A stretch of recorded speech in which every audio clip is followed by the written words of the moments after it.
What is going on? It's been a little bit. It's been a little bit of time since I've last posted on this channel. Um, it's currently November 29th, 2024. And yeah, I just wanted to start off this video just like super easy. And I was like, I'm gonna do a couple things this morning. One of those being um making some chai, a little chai latte.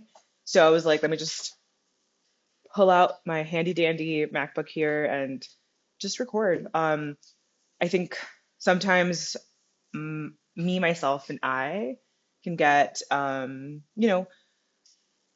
blockages, I guess you can call them, where I will not um, do an action because I get so in my head about whether it's the right way or not the right way, or what if somebody doesn't like it.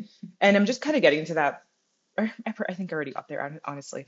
Just got to that point where I'm like, only like I'm the only person that owns my life, right? And if I own my life and if I own, you know, this being, um, why am I gonna stop myself from doing things that bring me joy? I think after um allowing myself to hit those blockages and not trying to unlodge them, I guess you can say, I just got to the point where I'm like, let me stop doing that. Let me actually like push forward, like have momentum, and I think that's where I am in this present moment. Um, so that's why I'm here. That's why I was like, let me just start recording. And I think for something I did want to like sort of talk about that's been on my mind as of late is like how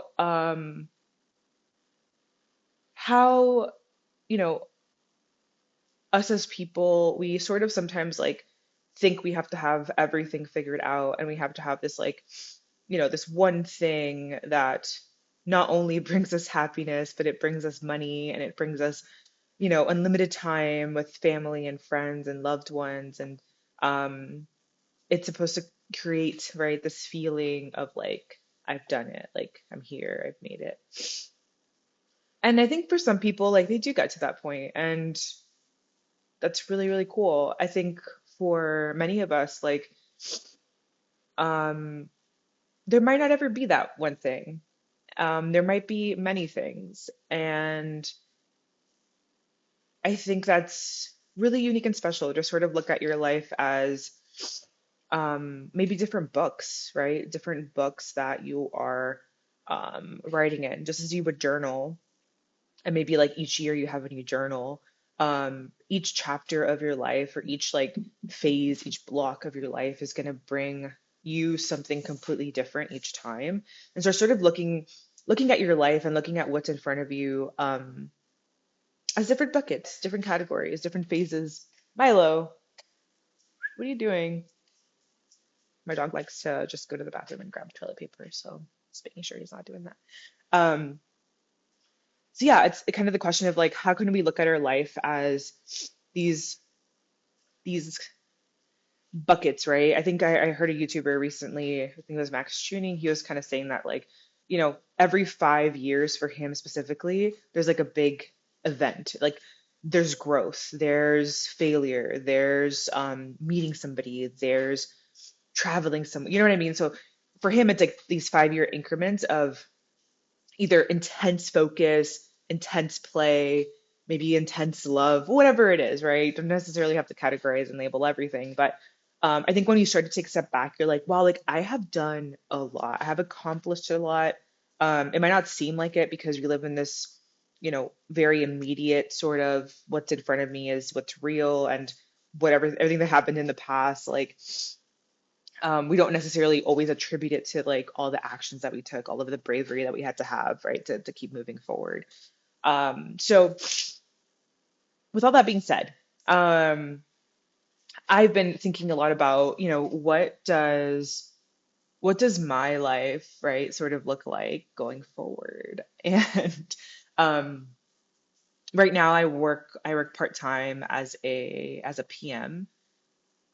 Love my job. I love working with startups and small to medium-sized businesses and helping them, build their products and manage their team and, ensure that they're having a great experience. I love my team. I think yeah, we're just dope. We're just great people. I'm also volunteering for a youth basketball group, so I just started that preseason 2 weeks ago. So I'll be doing that through I think through Q1 of next year. And I have sort of this, I think it was like 3 days ago, I was like super focused on creating. I was like feeling really inspired.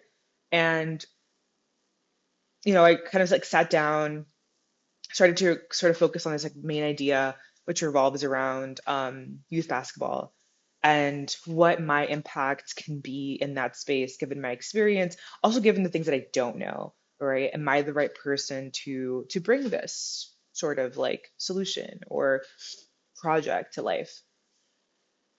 And then through that, right, I think sometimes when we have inspiration, we not only have inspiration for one idea, but then we have like all these other ideas that start to like bubble up. And I think it's amazing. I think for me, like being in that flow of creation is like my favorite place to be. Um, but a trap that I've fallen into, and this is kind of like what I wanted to talk to you all about, is like a trap that I've fallen into in the past is getting that inspiration, having that like knee-jerk reaction to go after maybe one or two things. And because you have that energy of like creating, sometimes you'll start to see things like, for example, I was on YouTube. All of a sudden started getting videos around I made 5K a month using AI, or I made, a million this year starting a Shopify like business selling print products or whatever. All really great things, all amazing things. Are they things for me?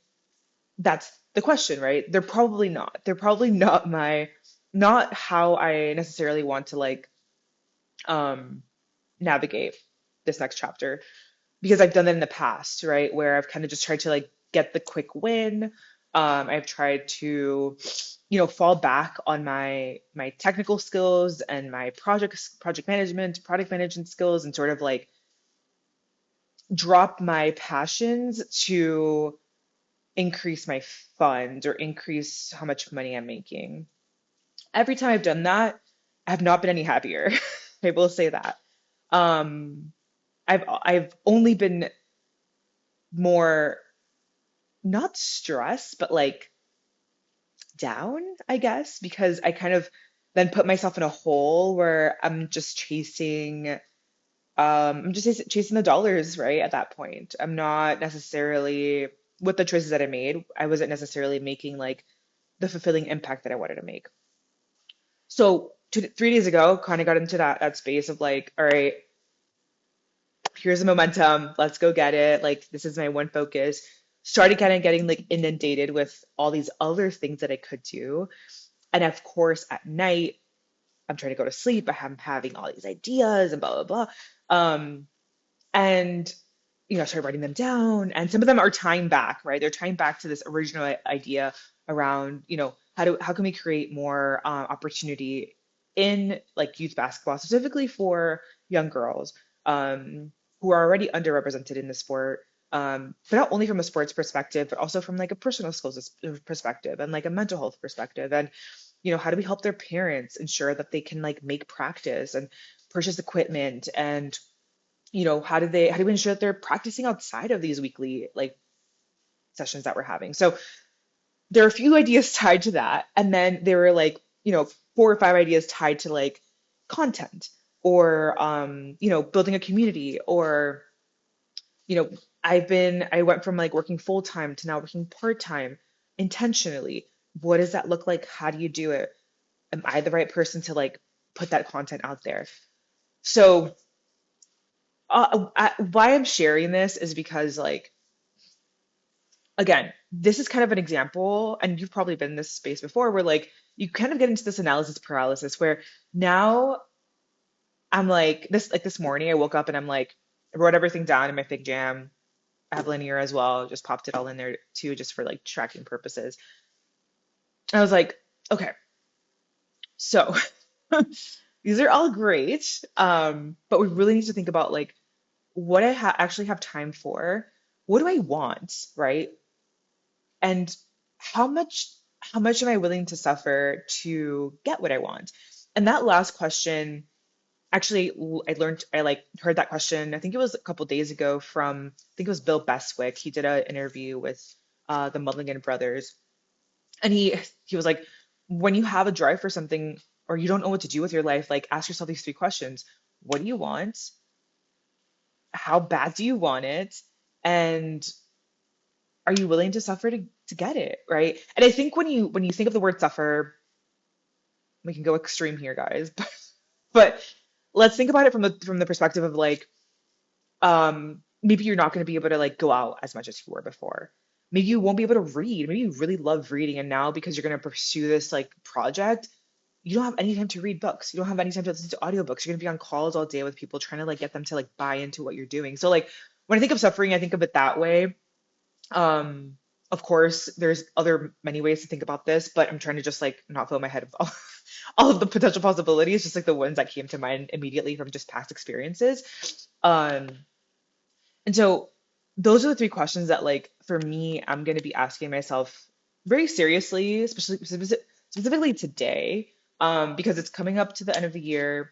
I'm not saying I need to have this all figured out, but like I do want to start taking steps, whether it's towards one of the ideas or two. I kind of gave myself like a pep talk. I was like, you got to just pick like two. Like if you want to do more than one, that's cool. Like personally, I know I like doing more than one thing. I'm not going to try to box myself in and then, be sad. I'm going to be sad because I can't do more than one thing. So I'm like, okay, give myself a limit of 2 things, at least for now, at least to start. Everything else is documented. If it still resonates in 6 months, 3 months, like add a third thing, whatever. So that's my kind of goal for today is really ask myself those 3 questions like seriously, and then decide on 2 projects that I want to actually dedicate time to. Um, and maybe you all have advice for me actually in this last segment or this last piece here. I'm really good at starting. I am not afraid to just like get it going. Um, where I get hung up is that I had previously founded a startup a couple years ago back in 2020. And the main thing that kind of came to bite me after gaining some traction was, all right, how do you actually monetize this consumer platform? and I had to pivot and sort of build a secondary product that sold to B2B, right? Because B2B would pay consumers a little tough unless you're building like a super clear service like Melodics, for example. They have subscription plans where you can learn how to play the keys, and the service is all revolved around that. My startup was about connections and people, so a little bit tougher to monetize. So that's a big question that I sort of run into sometimes where I'm like, should I be thinking about how this is going to make money? And it's always been tough for me because I would love, right, for everything that I do to just be accessible. I would love for it to not have to be this like financial constraint thing that you can't access this because you literally don't have a job, or you're trying to save for a house, or you have kids, right? Like there's so many different variables that prevent people um, from taking the next step or accessing a thing that might help them. And that's where I get stuck. And then sometimes I think about, okay, I can't provide the solutions to the problems if I don't have the funds to get there. And of course, like most of what I'm going to do is going to be self-funded because I don't have any like investors or or anything. So I'm like, working. Some of that money is going to my savings, some of it's going into debt, and then some of it's just going to go into like receive my bills and hey, this is project, they're project funds that you can use to pay for a course, pay for um, a server, pay for whatever it is. It doesn't really matter what the actual thing is. But is there a balance between like I want to build this project, right, that has this social impact, this global impact, even if it just impacts one person, but I would hate to see that one person never experience this solution and sort of think that they have to give up or think that this is not meant for them because they can't afford it. So would love your thoughts. I'm sure there's people that have been in this sort of like this thought process before, but I would love to know like what you do to sort of get maybe move out of that or think about it differently. Maybe there's a different perspective that I'm missing. And I would love to, yeah, just understand how to move forward without that guilt around I'm making these people pay. I'm making people pay for something. What if they can't? And I know people are going to be like, they can't pay for it. They're not your audience. They can't pay for it. They're not committed. Please don't comment that. That's kind of not great. Um, but what if they are going to be committed? What if they would gain extreme value from whatever product, project, service, whatever it is, but they just simply can't. They can't because of literally any reason that they don't have to tell me about. So I'm gonna just end that there. I'm gonna finish making my chai latte here and close out this video. But thank you so much for watching. Um, and I'll be back. I'm gonna try to hopefully post twice a week, maybe a video like this once a week, and then the other one might be a bit more focused on like um, some creative topic or something. We'll see. I don't know. If you have questions, feel free to leave them down below. Like I mentioned, my background's in tech. My background is in freelancing and contracting. My background is in people. I love people. I love understanding people. I love the brain. I love figuring out answers to problems. I used to mentor kids in college. I used to mentor other product managers. I am not the best product manager, but I do my best, right? I do my best. I think that's what's important. And yeah, so if you need any support, help, I also play tennis. I, practice basketball when I can. Worked on e-commerce companies, finance companies, ed tech. I've just been kind of a little bit of everywhere, which is really fun and cool, and I love it. And so, yeah, if I can personally help you with anything, you're always welcome to just like leave a comment down below. And you can also email me. I'll leave my email in the comments if you need any support, guidance, wherever you are in life. I'm also figuring it out, so maybe we can link up and figure it out together. So yeah, I'll catch you guys in the next one. And yeah, let's end with a little coffee break. Or not a coffee break, because chai is tea. Let's end with a little tea break here. All right.